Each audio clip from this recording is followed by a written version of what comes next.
All right, so today we're diving into some pretty heavy stuff, and I think this is going to be really interesting, especially for our listeners who are into philosophy. You know how sometimes you come across those concepts in philosophy that kind of just grab you, and they're like, wait, what? They make you stop and think and really want to dig deeper. Yeah, for sure. Well, that's what we're doing today with Max Stirner, Oh, absolutely. a 19th century German philosopher. Yeah. And his ideas, they still spark debate even now, which I think says a lot. He's definitely one of those thinkers who tends to get people fired up, you know? Like you were saying, you see his name and you're like, wait, what is this all about? Exactly. He gets labeled a nihilist, an egoist, all these big terms get thrown around. Those are some pretty loaded terms, Mm-hmm. and I think that's what we want to unpack today. Exactly, because it's like trying to sum up a whole symphony in just one note. You're going to miss a lot of the nuances. Exactly. So before we get into the really complex stuff, let's just set the stage a bit.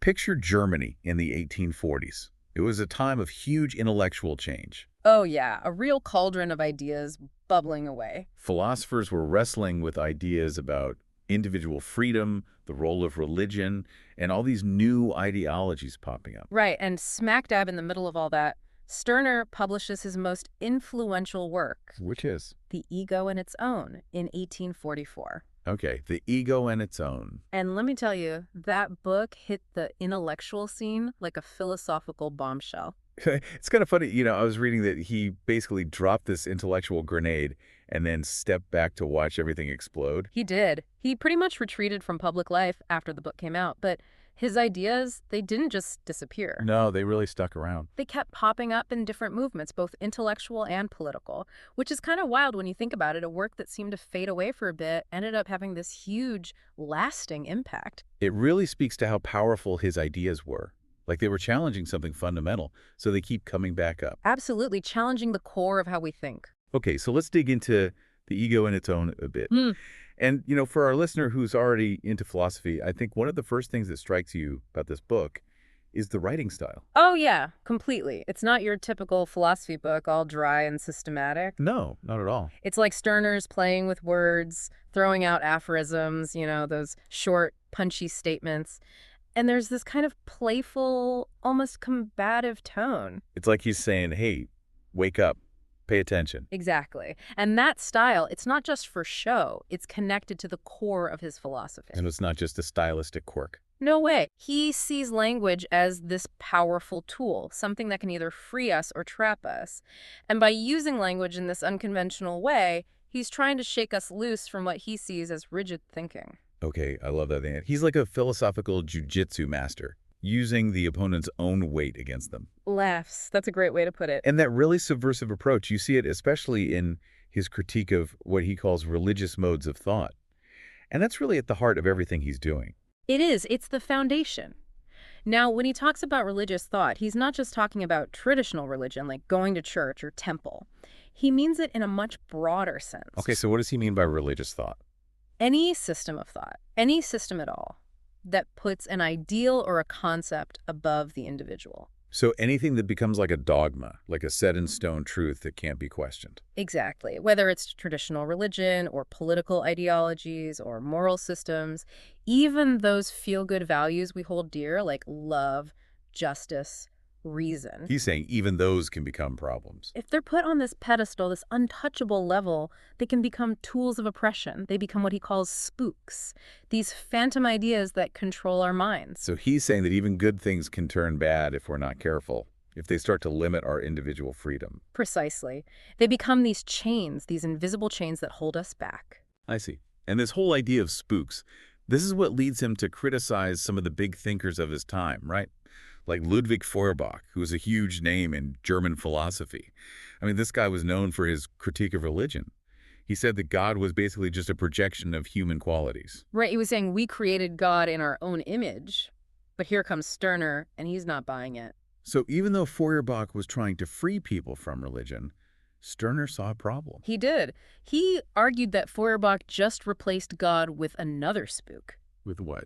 The abstract concept of man, humanity with a capital H. And that's still a problem for Stirner. Absolutely, because it's still this big overarching idea that ends up dominating the individual. It's like you're trading one master for another. Okay, so even though the new master might sound better, Stirner's saying it's still a master.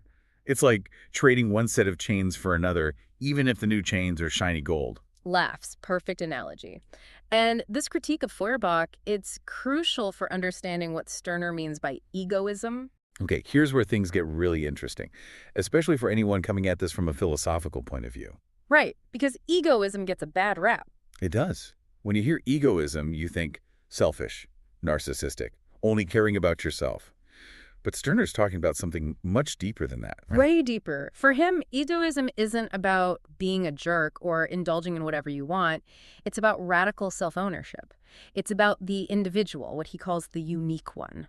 Recognizing their own uniqueness and refusing to be controlled by anything outside themselves. So it's not about rejecting all relationships and living like a hermit. No, it's about realizing you have the power to choose how you engage with the world, how you engage with other people. It's about recognizing that you are the ultimate authority in your own life. You define your own values, you make your own choices. You're not just going along with what everyone else tells you to do. Yeah. You're the captain of your own ship. Exactly. And this idea of self-ownership, it's the foundation for everything else in Stirner's philosophy. His views on the state, morality, relationships, it all comes back to this. He's clearing the ground, getting rid of all the pre-existing structures, Yeah. and saying, okay, let's start fresh. Let's build something new based on individual freedom. Exactly. It's a pretty radical way of looking at things. And that's where things can get kind of tricky, right? Because Yeah. if you're throwing out all these external sources of authority, like, okay, what's left? Then what guides you? Like, how do you make decisions?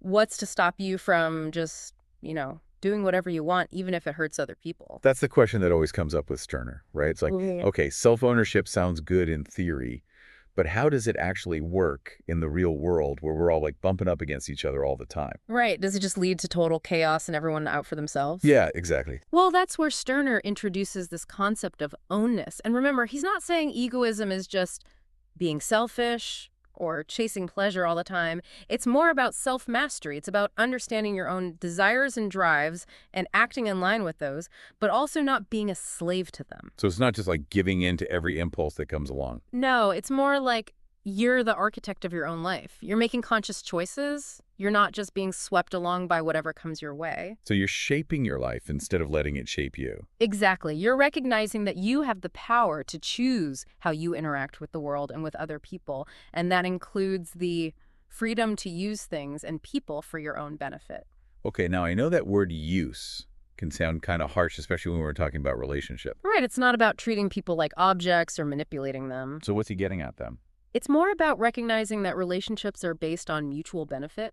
You choose to be in relationships with people because you get something valuable out of it, right? Okay, so even in the best relationships, there's some element of self-interest. Yeah, and Stirner says being honest about that self-interest can actually lead to more genuine relationships because you're not pretending to be motivated by some kind of moral duty. You're saying, I'm here because I want to be here because this relationship brings something to my life. Exactly. It's about being real about what motivates us. And this idea of individual choice and self-determination, it goes beyond just relationships. It also applies to how Stirner views the state. Okay, so how does egoism fit in with his political views? Well, for Stirner, the state is like the ultimate embodiment of external authority, right? It tells you what to do. It imposes its will on you, whether you like it or not. So you can see how that clashes with his whole philosophy of egoism, which is all about individual sovereignty. Big time. And because Stirner puts so much emphasis on individual autonomy, he sees the state as illegitimate, period. He doesn't care what form of government it is. He rejects the whole idea of political obligation. Wow, so he's not just saying, we need a smaller government. He's basically saying, get rid of government entirely. Yeah, pretty much. He sees the state as unnecessary and ultimately harmful because it infringes on individual freedom. That's a radical stance for sure. It is, and it raises a lot of questions, but at its core, it reflects Stirner's commitment to individual freedom and his skepticism towards any kind of power that claims authority over the individual. And that skepticism, it even extends to something as basic as promises. You got it. For Stirner, a promise is a way of limiting your future freedom. It's like saying, future me, you have to do what present me decided. And for Stirner, that goes against the whole idea of self-ownership. So you shouldn't make promises. He would say that the egoist should be willing to break a promise if it no longer serves their interests or if they simply change their mind. It's about staying open to new possibilities and not letting past decisions control your present actions. This whole idea of constantly reevaluating your commitments and being willing to break free from anything that's not working for you. It's both exciting and scary. At the same time, it's like living in this constant state of flux. I know, right? It gets to the heart of what makes Stirner so challenging. He makes you confront the implications of taking individual freedom to its absolute limit. It's like he's asking, what happens to morality, to relationships, to society itself when people prioritize their own interests above everything else? Yeah, and even if you agree with his critique of existing systems, it's hard to imagine how a society of completely autonomous individuals would actually work. Wouldn't it just fall apart? Wouldn't it just be chaos? That's a common criticism, and it's one that Stirner tries to address with his concept of the union of egoists. Okay, so what's the union of egoists? Is that like his blueprint for a new society? Not exactly. It's more of a framework for thinking about how voluntary cooperation could work between self-interested individuals. He's not laying out a detailed plan. So it's more of a general idea, a way of imagining a different way of relating to each other. Right, think of it like a network of free associations where individuals come together for specific reasons and then go their separate ways when they're done. So it's not about creating a new government or anything like that. No, it's much more fluid and dynamic than that. It's like a marketplace of relationships where people are constantly negotiating the terms of their interactions based on their own needs and desires. That's a great way to put it. And for Stirner, this kind of voluntary cooperation is more likely to be genuine and sustainable than relationships based on obligation or force. Okay, I get that. Right. But how would this union of egoists deal with things like conflict or the need to work together to solve problems that affect everyone? That's where things get even more complicated, Mm. and where Stirner's ideas are open to a lot of interpretation. He doesn't give us a ton of concrete answers, but I think he would say that in a truly egoistic society, individuals would find ways to resolve conflict and cooperate without needing a central authority like the state. So it's about trusting that people will figure things out on their own, even if it seems counterintuitive. Yeah, it's a very different way of thinking about social order, and it's definitely not without its challenges. But he's saying the potential rewards of a world where people are truly free to be themselves are worth the risk. That's the core of his argument for sure. And what do you think so far, all this Stirner stuff? Yeah, it's a lot to take in, that's for sure.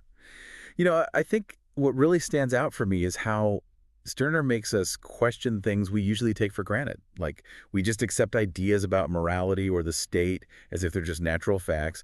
But Stirner comes along and says, "Hey, wait a minute, let's look at the foundation of all this." It's like he's pulling back the curtain, showing us all the hidden machinery that we usually don't even notice. And it can be kind of unsettling, you know? Like, whoa, what if all this stuff I thought was true is actually just made up? Exactly. And that's the tricky part about Stirner.